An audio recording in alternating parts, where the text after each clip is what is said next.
Wagwan family, welcome to Money For Plantain, your weekly candid podcast, empowering you with shared experiences and advice on how to navigate corporate spaces. I'm your host, Dionne Maxwell, a sweet-tooth, shoe-loving, community-centric DEI enthusiast, here to sprinkle a little bit of sass on your working day. Hopefully you'll join me each week to take the edge off, because at the end of the day, everybody just wants to earn money for planting. So, I was having a conversation with a friend who had just listened to the podcast, and he said to me, I don't think people really care about Black History Month or DEI. And honestly, straight to the chest. But I kind of agreed with him, not because DEI isn't important, but because of how it's been sold. Too often it's packaged like it's just about race or LGBTQ or gender. And when people don't see themselves in that, they think, oh, that's not about me. So they just disconnect. But here's the thing. DEI is literally about the employee experience. It's about whether you feel safe, whether you feel like you belong, whether you're paid fairly, whether there are barriers stopping you from getting in or moving up. And when those things are missing, people's mental health suffers. Retention drops and companies lose out on brilliant creative talent, which then means people adopt survival mode when it comes to their career, picking what picks them instead of what they want. So that got me thinking, if so many of us are in jobs where we don't feel seen, supported or valued, then maybe the bigger question is, did you choose your job or did your job choose you? Think about it, and I mean really deep it. Were you intentional about the career path you're on? Like you were so meticulous, you had a plan, you became Martin Luther King and you had a dream, you chased it? Or did you just end up here because it paid the bills or someone said you'd be good at it? Because honestly, half the people I know didn't choose their career. Their career slid into their DMs uninvited, and now it's been living mortgage-free in their lives for 10 plus years. And if I'm honest, I don't think they necessarily hate their job, but I don't think it's their dream job either. And I bet that's probably the case for most people. Like when you were 16 and thought about what you wanted to be, was this it? Probably not. But is there a myth when it comes to choice and the careers we can actually do or get into? When you were 16, 18 or 21 and you were asked, what do you want to do? You probably picked the thing you're passionate about or really liked, that gave you status or sounded fun and exciting or was based on what you thought you were good at. You probably saw a really clear career path on how you were going to get there and how much you'd like it or be good at it, and thought all it would take was for you to work hard to get there. And then when you got out there and started working or applying for jobs, it turns out what we thought we wanted sometimes doesn't want us, and then a job chooses us. Now, to me, this can mean one of two things. Either the career we originally chose wasn't as accessible or what our imagination thought it would be, so we had to pivot. Or we did get the career we wanted, but we also learned other skills and somehow managed to get into a career we didn't originally consider. Take me, for example. When I left uni after doing my music and media management degree, I knew I wanted to work in the events or music industry. I had no connections. I had no way of knowing how to get in. But I still needed money. So I took on a temporary job, or what I thought was a temporary job, something that was going to last a few months to tide me over, because I am an expensive woman. I like stuff. So yeah, there's that. But that 3-month or short-term stopgap actually turned into a 12-year public sector career, to the point where I stopped thinking about working in the events or music industry. Even though within the public sector I did work on events, I wasn't actually trying to leave it anymore. I was trying to stay there, but make it adapt to me. So I looked for event jobs within local authorities that would support the growth that I wanted. And research backs this up, because LinkedIn found that 62% of professionals admit they drifted into their careers. Psychologists even call it career drift. You take the first thing that pays and suddenly 10 years later, you're like, oh, This is my career now. Sometimes it's circumstance. You needed money, so you grabbed the first thing that came up on your Indeed, LinkedIn, or Guardian jobs. Remember when that was popular? Sometimes it's family expectations. Your mum thought teaching was respectable. Your auntie said law was the way forward. Your dad swore IT would always pay the bills. And sometimes it's a pure accident. Now, don't get me wrong. I'm not highlighting this as a bad thing. I sometimes think just living life and working can lead you onto paths of success and satisfaction that you didn't even know possible. But if you're currently at a point in your career where you're like, why am I doing this? You're feeling drained and unfulfilled. It won't get better unless you take some action, becoming actually intentional about the decisions that you make. So, quick question. Did you ever start something just for now and suddenly realise it's become your whole career? If the answer is yes, just like Michael Jackson said, you are not alone. Okay, so you've asked yourself, did I choose this job or did it choose me? Cool. But here's the next question. Do you actually like the work or do you just hate the environment you're doing it in? Do you really hate being a teacher or do you just hate doing it in a school that buries you in admin, gives you no resources and still expects you to be a superhero for free? Do you really hate sales or do you just hate doing it for a company that rewards you with a £10 Amazon voucher while they pocket six figures from your deals? Do you really hate tech? Or do you just hate being the only woman or person of colour in every single meeting? Because if you actually enjoy the skills, the creativity, the work itself, then maybe it's not a career change you need, it's a company change. But if you don't like the work and the environment, that's when it might be time to start pivoting. Now let's zoom into happiness and safety, because your job might not have been your dream, but you can still choose whether it makes you happy. Research says there are 3 types of safety at work: professional, emotional, and financial. Professional safety is psychological safety, and Google's big research project, Project Aristotle, found that the number 1 factor for high-performing teams was exactly this: people feeling safe to share ideas without embarrassment or punishment. No psychological safety, you'll burn out or shut down, no matter how much you like the job. Just imagine going to work, being excited for the work that you're doing, constantly thinking of new ideas, new ways of doing things because you really like the work that you're doing. However, every time you give a new idea, you find a new way of working, you suggest something else, you're constantly shut down. If your ideas are constantly being shut down, you don't necessarily feel safe to constantly give them, so you don't feel safe at work.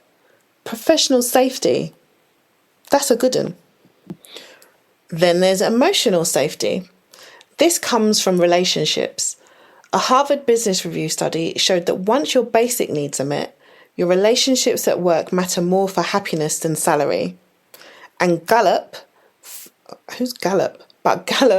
found that having a best friend at work makes you 7 times more likely to be engaged. So maybe it's not about loving the job, it's about loving who you sit next to. And I totally agree with this, because I've had a job where I've earned the most money I've ever earned, but I was miserable there because I didn't really feel like I belonged in that environment. I didn't really feel like I was included. I didn't have a work bestie. I had people that I really spoke to, but I didn't really feel emotionally safe in the workplace. However, a job where I was paid half of that, I absolutely loved it. The team were amazing. We would go to lunch together. We would speak to each other throughout the day. I felt emotionally safe in that environment. So I completely agree with this. And then there's financial safety, which is a big one. CIPD research found that 1 in 4 UK employees say financial stress affects their performance at work. And the Money and Mental Health Institute calculated that poor financial well-being costs employers $1.56 billion every year. And listen, no amount of free fruit Fridays can fix the anxiety of not being able to cover your rent. And then, of course, there's external life events, grief, childcare, cost of living. It all seeps into work. The Office of the National Statistics found that people with flexible working are 20% more satisfied in their jobs. Flexibility isn't soft, it's strategy. Now let's talk burnout, because sometimes we say we're burnt out, but what we really mean is we're out of alignment. You might be working long hours and still feel energized if the job fits. Like, think about a startup founder pulling 12-hour days.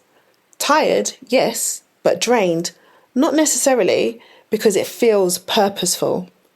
Compare that to you dragging yourself out of bed for a 9 to 5 where your boss books a quick 5 p.m. Friday meeting. Your ideas get stolen in the group chat, and you haven't had a proper pay rise since Netflix was still mailing DVDs. That's not burnout, that's misalignment. So how do you know if you're aligned? Start with your values. If creativity is one of your values, but your company is obsessed with rigid processes, you're going to clash. If fairness is your thing, but your company ignores pay gaps, you're going to feel off. If growth matters to you, but you're stuck in a role with zero progression, you're going to feel stagnant. So here's a quick exercise you can actually do to assess your own values. Grab a piece of paper and write down your top 3 values. The stuff that matters most to you, like respect, balance, creativity, ambition, fairness, recognition. Next, I want you to ask yourself, where do these show up in my current job? Do they even show up at all? Then flip it. What values does my company actually live by? Not the ones on the website, the ones you see in action day to day. If there's overlap, even a tough job can feel meaningful. But if your list and the company's are miles apart, there's a red flag. And no free Pizza Fridays are going to fix that gap. Now, once you've done that values check, you might be thinking, okay, I know something feels off, but how do I actually spot where the misalignment is happening day to day? That's where some simple tools come in, things like a Sunday night test, an energy audit, and even tracking your micro joys at work. These little check-ins make it easier to see whether it's burnout, misalignment, or maybe just a bad week. All right, so let's get practical. Once you've checked your values, here are 3 simple tools to figure out if it's burnout, misalignment, or just a rough patch. First, the Sunday night test.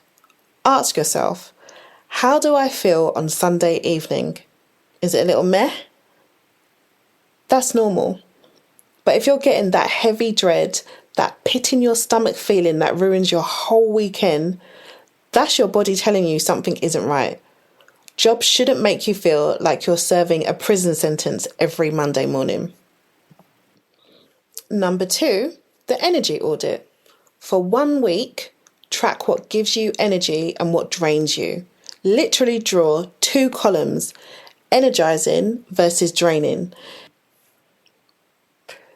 If most of your energy sucks come from how the company works, i.e. toxic meetings, poor recognition, pointless admin, that's environment. If it's the actual tasks of the job, that might mean a bigger pivot. Then there's the final one, number 3, your micro joys check. Ask, what tiny moments of joy do I get at work? Maybe it's helping a colleague, nailing a presentation, or even just banter on the group chat. If you can't find any micro joys, that's very telling. And if your only joy is when you're logging off at 4:59 p.m, well, you've got your answer in it. Now put these 3 together, Sunday night dread, energy audit, micro joys, and you've got a clearer picture of whether you're just tired, in the wrong environment, or in the wrong career altogether. So you've done the values check, the Sunday night test, the energy audit, and scoped out your micro joys. Now what? First, don't panic. Realizing you're misaligned doesn't mean you failed. It means you're paying attention, and that's powerful. Next, think about what you can control. If it's the environment that's a problem, maybe it's about setting boundaries, speaking up, or shifting teams. If it's the work itself, maybe it's time to learn new skills, ask for different projects, or even explore a pivot. And here's the big one. Your career isn't a single linear journey. You don't have to climb a ladder that isn't yours. Sometimes lateral moves, side projects, or redefining success are exactly what bring back joy, energy, and purpose. A few practical tips. Set a mini goal this week that aligns with your values, a conversation, a project, or a small boundary. Track wins. Even micro joys count. Recognize where things do feel good. Build your network.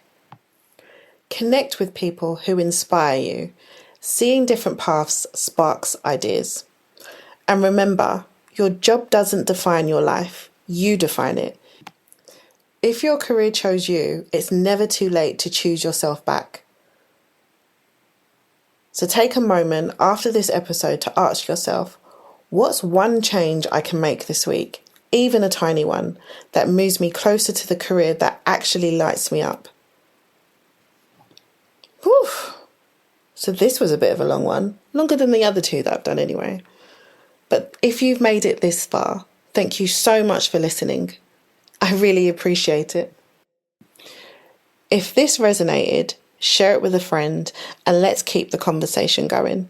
Because at the end of the day, everybody just wants to earn money for planting. But ideally while enjoying the journey. Thanks again, guys.